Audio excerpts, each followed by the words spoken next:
はいどうも、岸田模型です。今回は長谷川 RX7 の研ぎ出しを行います。7のボディは塗装してクリアコートしました。今回はラッカーのクリアでコートしてあります。塗装については別の動画がありますので、そちらもご覧ください。これが塗装して1日後くらいの時の状態です。それから約2週間くらい放置しました。それがこちらになります。あんまり変化ありませんね。あんま変わってないような気がします。このままでも十分ツヤもあるしいい感じだとは思うんですが、研ぎ出してさらにツヤツヤのボディにしてみようと思います。研ぎ出しに使うツールはこちらになります。神安の4000から8000番。コンパウンドがタミヤのコンパウンド細め仕上げ目。あとは長谷川のセラミックコンパウンド以上です。塗装面がもっと粗い場合は2000番などもう少し低い番手からスタートしますが、今回は表面が綺麗なので4000番からスタートします。研ぎ出しは最初の番手で表面を平らにして、あとはそのヤスリでついた傷を消していくという作業になります。少しヤスリをかけてみると、ヤスリが当たっている箇所とそうでない箇所があるのがわかると思います。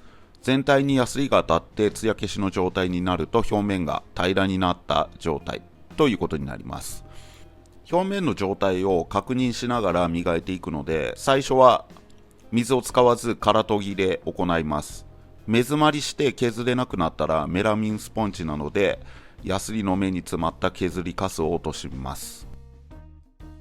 ヤスリをかけるときは力を入れずにやっていきます。力をかけると深い傷が入ってしまうことがあるので、後々その傷を消すのに苦労することになります。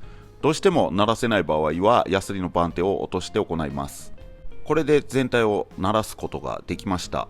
あとはこのヤスリの傷を落としていきます。6000番から8000番とヤスリをかけていきます。6000番で4000番でついた傷を消していきます。これからは水溶きで行います。次に8000番。この時に深い傷が見つかった場合はまた6000番でその傷を消して8000番といった具合にやっていきます。これで8000番までかけた状態です。だいぶツヤが出た感じがしますが、まだ表面にヤスリ傷があるので、この次にコンパウンドで消していきます。まずは細めからメガネ拭き用の布など柔らかい布にコンパウンドをつけて磨いていきます。これもあまり力をかけずに磨いていきます。細かいところなどは綿棒を使って磨くとやりやすいと思います。細めがかけ終わったら洗浄してコンパウンドを落とします。次に仕上げ目のコンパウンドで磨いていきます。コンパウンドの番手を変えるときは磨きに使う布も変えます。はい、これで仕上げ目での磨きも完了しました。で、また洗浄します。この状態でフィニッシュでもいいかなと思ったんですが、最後にセラミックコンパウンドで全体を軽く磨いて終わりとします。ウォッシャーノズルとフューエルリットの鍵穴が磨いた影響で塗装が剥げていますが、ここは後で色を塗るところなので大丈夫です。